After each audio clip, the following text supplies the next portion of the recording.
Chapter 16. Dr. Phillips was a great favorite with the beau sex. He was so mild and courteous, so benevolent and sympathetic, that they felt sure he might be trusted with their little secrets. Women, both old and young, invaded his premises daily, and therefore it was no matter of surprise to him when, whilst he was still occupied with his breakfast on the morning following Harriet Brant's flight from the Red House, his confidential servant Charles announced that a young lady was waiting to see him in his consulting room. "No name, Charles?" demanded the doctor. "No name, sir," replied the discreet Charles, without the ghost of a smile. "Say that I will be with her in a minute." Dr. Phillips finished his cutlet and his coffee before he rose from table. He knew what ladies' confidences were like, and that he should not have much chance of returning to finish an interrupted meal. But as he entered his consulting room, his air of indifference changed to one of surprise. Pacing restlessly up and down the carpet was Harriet Brant, but so altered that he should hardly have recognized her. Her face was puffy and swollen, as though she had wept all night, her eyelids red and inflamed, her whole demeanor wild and anxious. "My dear young lady, is it possible that I see Miss Brant?" the doctor began. She turned towards him, and coming up close to his side, grasped his arm. "I must speak to you," she exclaimed without further preliminary. "You are the only person who can set my doubts at rest." "Well, well, well," he said, soothingly, for the girl looked and spoke as though her mind were disordered. "You may rely that I will do what I can for you, but let us sit down first." "No, no," cried Harriet. "There is no time. I cannot rest. You must satisfy my mind at once, or I shall go mad. I have not closed my eyes all night. The time was interminable, but how could I sleep? I seemed to be torn in pieces by 10,000 devils." "My dear child," said Dr. Phillips, as he laid his hands on hers and looked her steadily in the face, "you are overexcited. You must try to restrain yourself." He went up to a side table and, pouring out some cordial, made her drink it. Harriet gulped it down and sank back exhausted in a chair. She was weak and worn out with the excitement she had passed through. "Come, that is better," said the doctor, as he saw the tears stealing from beneath her closed eyelids. "Now, don't hurry yourself. Keep quiet till you feel strong enough to speak, and then tell me what it is that brings you here." The illusion appeared to stir up all her misery again. She sat upright and grasped the doctor by the arm as she had done at first. "You must tell me," she said breathlessly. "You must tell me all I want to know. They say you knew my father and my mother in Jamaica. Is that true?" The old doctor began to feel uncomfortable. It is one thing to warn those in whom you are interested against a certain person or persons, and another to be confronted with the individual you have spoken of and forced to repeat your words. Yet Dr. Phillips was innocent of having misjudged or slandered anyone. "I did know your father and mother for a short time," he answered cautiously.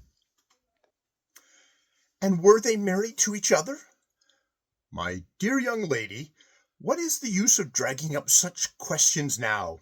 Your parents are both gone to their account. Why not let all that concern them rest also?" "No, no, you forget that I live to suffer the effects of their wrongdoing.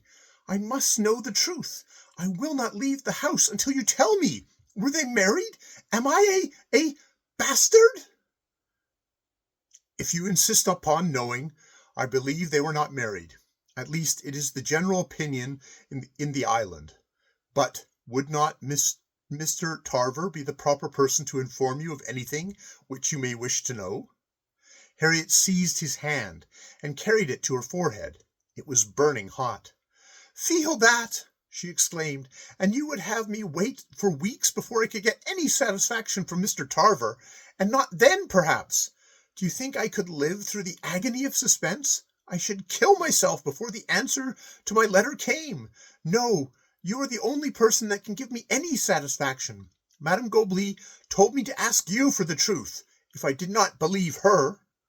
"Madame Goblet?" reiterated the doctor in surprise. Yes, I was staying with her at the Red House until last night, and then she was so cruel to me that I left. Her son Bobby is dead, and she accused me of having killed him.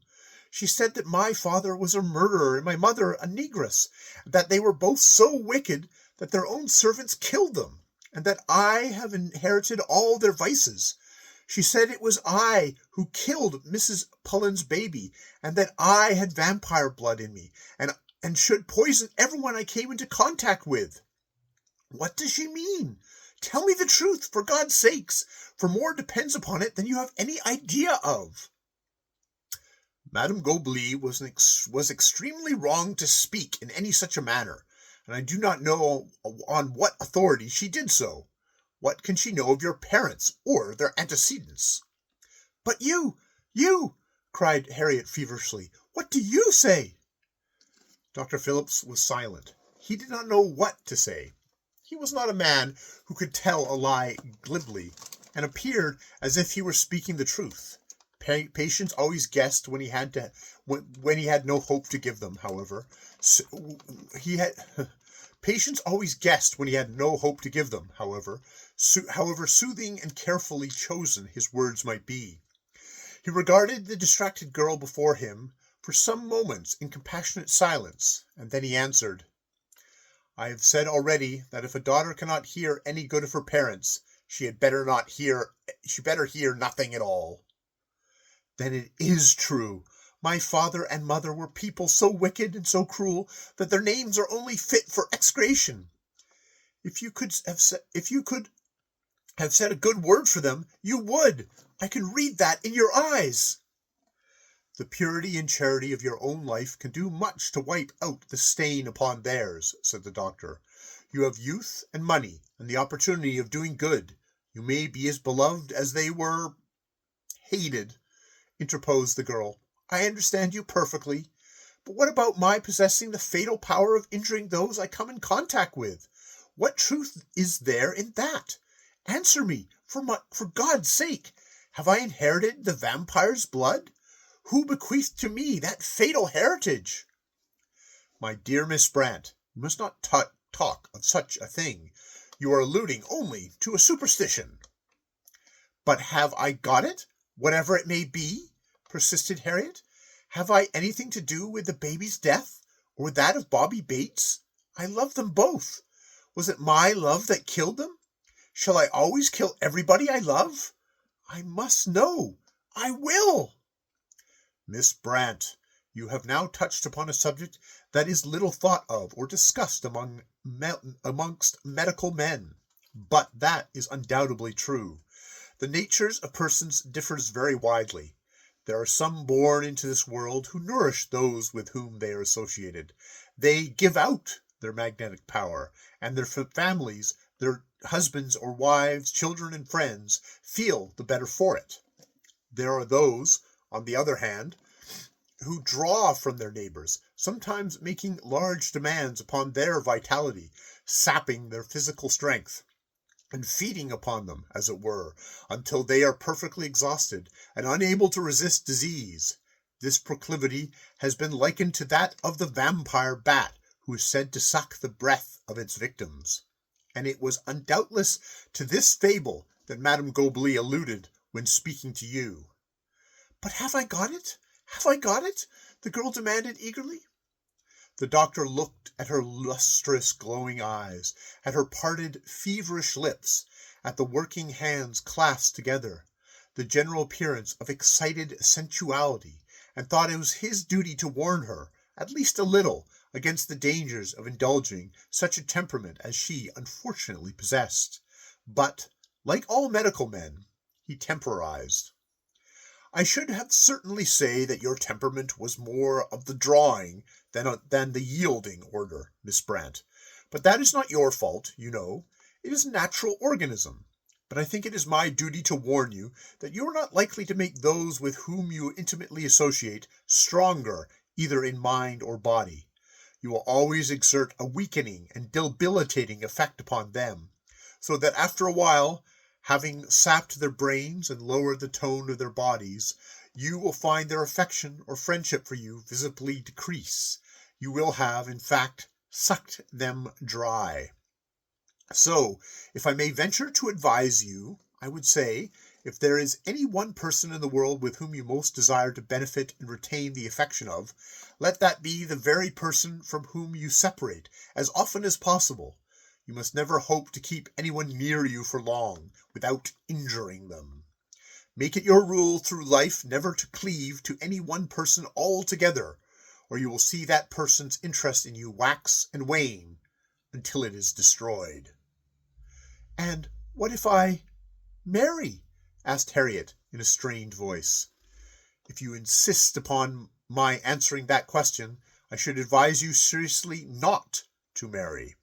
I do not think yours is a temperament fitted for married life, nor likely to be happy in it. You will not be offended by my plain speaking, I hope. Remember, you have forced it from me. And that is the truth, medically and scientifically, that I must not marry? She repeated dully. I think it would be unadvisable, but everyone must judge for himself in such matters. But marriage is not, after all, the ultimatum of earthly bliss, Miss Brant. Many married couples would tell you it is just the reverse. And with a fortune at your command, you have many pleasures and interests quite apart from that very overrated institution of matrimony. But I don't think I am presuming to do more than advise you. There is no reason, medical or legal, why you should not choose for yourself in the matter. Only that those I cling to the most nearly will suffer from the contact, said Harriet in the same strained tones. Just so, responded the doctor gaily, and an old man's advice to you is, keep out of it as he has done. And now, if there's anything more, he continued, that I can do for you? Nothing more, thank you, replied the girl, rising. I understand it all now. Will you not see your old friend, Mrs. Pullen, before you go? Asked the doctor. She and her husband are staying with me. Oh, no, cried Harriet, shrinking back from the idea. I could not see her. I would rather go back at once. And she hurried from the consulting room as she spoke. Dr. Phillips stood for a while musing after her departure. He had done right, he thought, in telling her, yet how in the face of persistent questioning could he have done otherwise? His thoughts were all fixed upon Ralph Pullen and the scenes that had taken place lately with him respecting this girl. He did not dream she had any interest in Anthony. He did not dream she had an interest in Anthony Pennell. He did not know that they had met more than once. He thought she might still be pursuing Ralph, still expecting that he might break his engagement with Miss Layton in order to marry herself. And he believed he had done the wisest thing in trying to crush any hopes she might have left concerning him. A most dangerous temperament, he said to himself as he prepared to receive another patient, one that is sufficient to mar a man's life, if not kill him entirely. I trust that she and Captain Pullen may never meet again. It is evident that my remarks on marriage disappointed the poor child. Ah, well, she will be much better without it. And here the discreet Charles softly opened the door and ushered in another lady. An hour later, Anthony Pennell, who had projected a visit to the Red House that afternoon, received a note by a commissaire instead, containing a few hurried lines. Come to me as soon as you can, it said. I have left Madame Goblet. I am at the Langham Hotel, and very unhappy. Needless to say that 10 minutes after the reception of this news, her lover was rushing to her presence as fast as hansom wheels could take him. He was very desperately and truly in love with Harriet Brant. Like most men who use their brains in fiction, his work, whilst in course of progression, occupied his energies to such an extent that he had no time or thought for anything else. But the burden once lifted, the romance written, the strain and anxiety removed, the pendulum swung in the other direction, and Anthony Pennell devoted all his attentions to pleasure and amusement. He had been set down by his colleagues as a reserved and cold-blooded man with regard to the other sex, but he was only self-contained and thoughtful.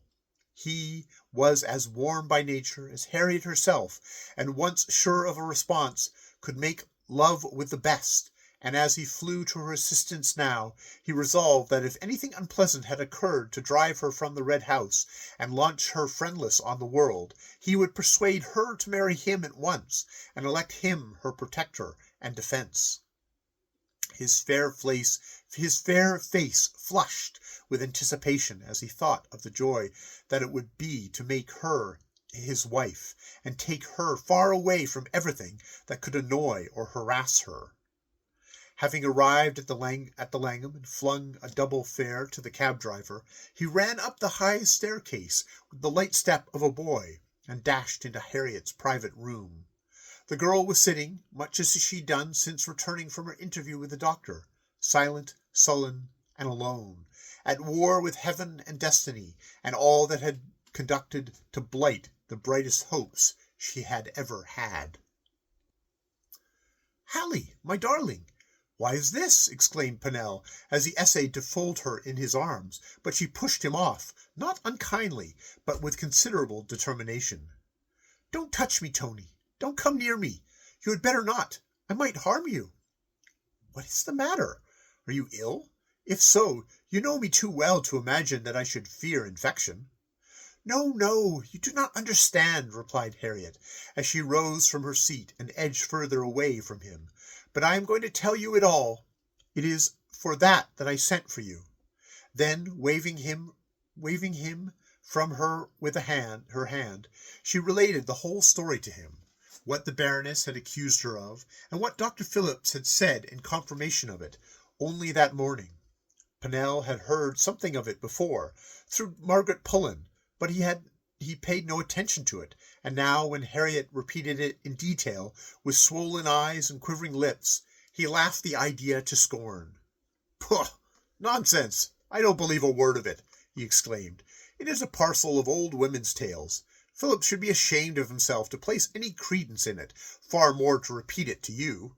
Hallie, my darling, you are surely not going to make yourself unhappy because of such nonsense. If so, you are not the sensible girl I have taken you for." "But, Tony," said the girl, still backing from his advances, "listen to me.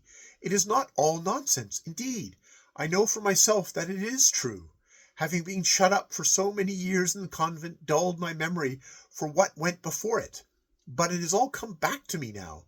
It seems as if what Madame Goblet and Dr. Phillips have said had lifted a veil from my eyes, and I can recall things that had quite escaped my memory before.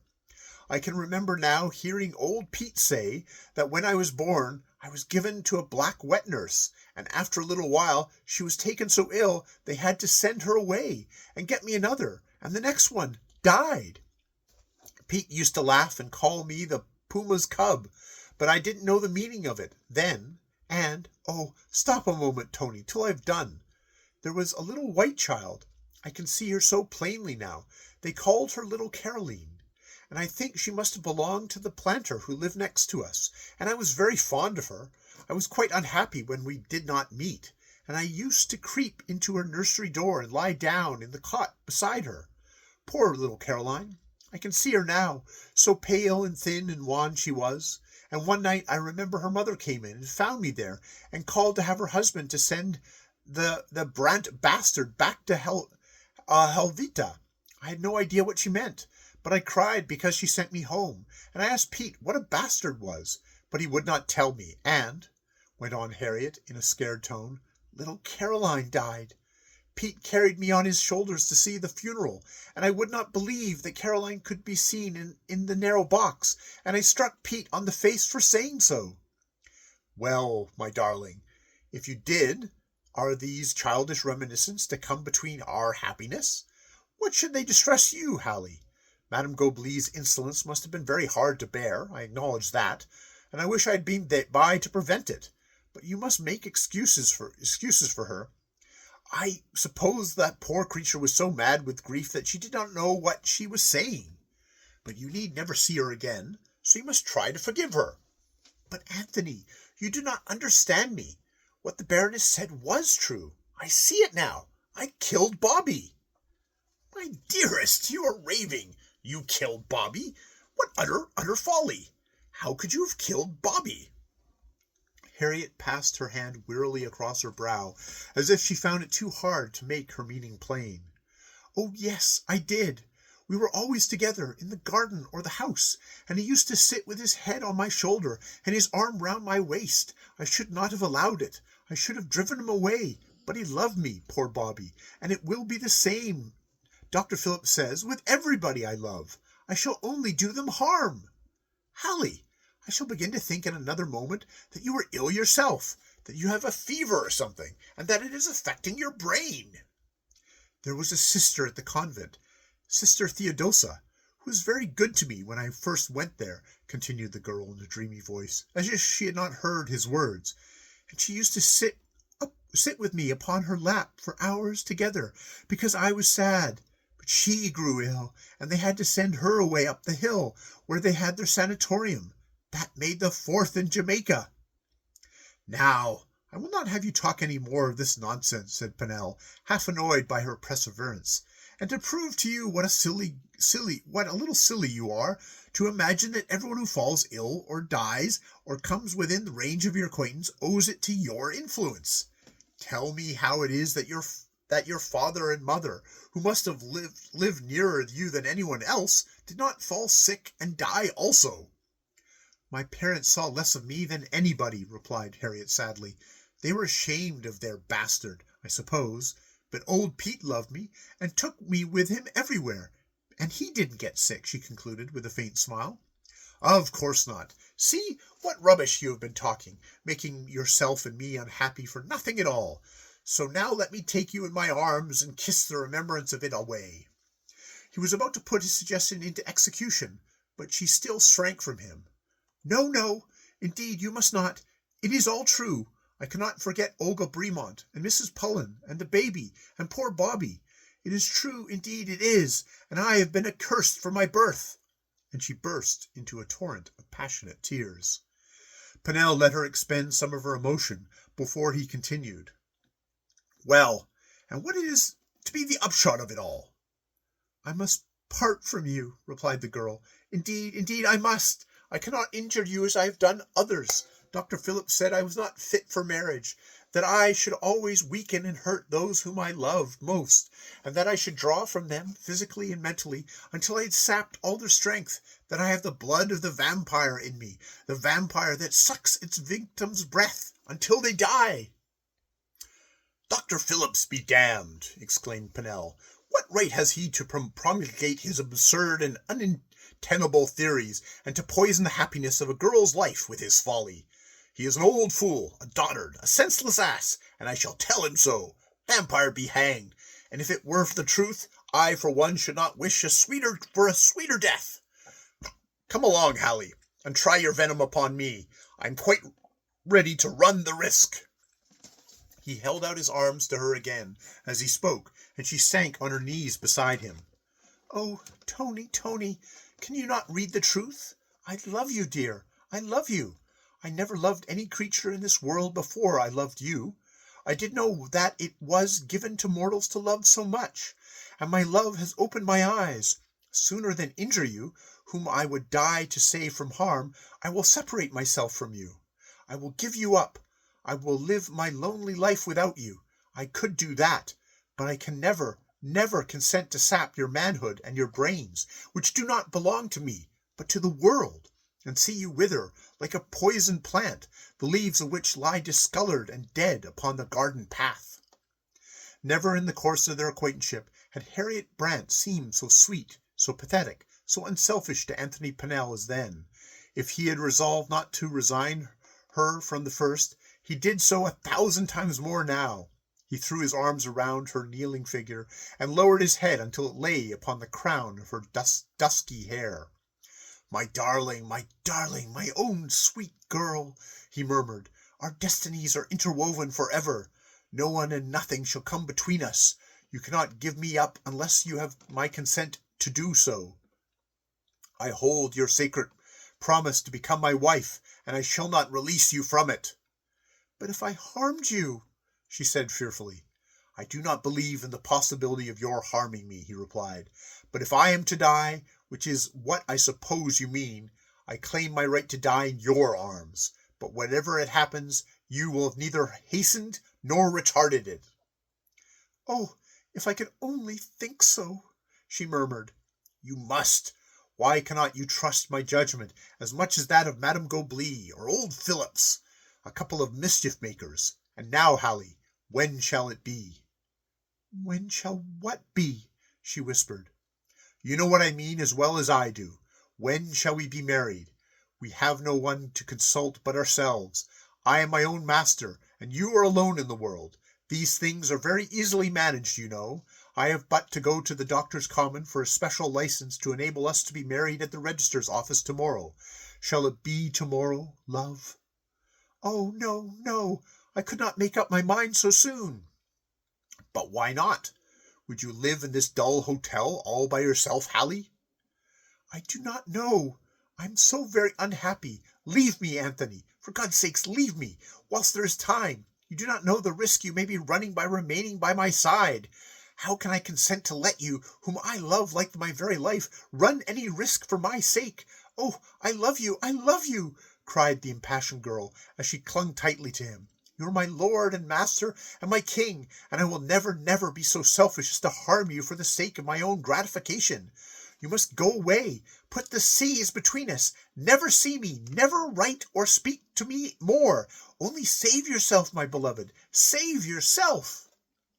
He smiled compassionately, as he would have smiled at the ravings of a child, as he raised her from her lowly position and placed her in a chair. "Do you know what I am going to do, little woman?" he said cheerfully. "I am going to leave you all alone to think this matter over until tomorrow. By that time you will have been able to compare the opinions of two people who do not care a jot about you with those of mine who love you so dearly. Think well over what they have said to you, and I have said to you, and you have said to me. Remember that if you adhere to your present determination, you will make both yourself and me most unhappy, and do no one any good. As for myself, I venture to say that if I lose you, my grief and disappointment will be so great that, in all probability, I shall never do any good work again. But be a sensible girl. Make up your mind to marry me, and give the lie to all this nonsense, and I'll write a book that will astonish the world. Come, Hallie, is it to be ruin or success for me? Ruin to spend my life without the only woman I have ever cared for, or success to win my wife and companion who help me in my work and make my happiness complete?" He kissed her tear-stained face several times and left her with a bright smile. "This time tomorrow, remember, I shall come with the license in my pocket." End of chapter 16 of The Blood of the Vampire.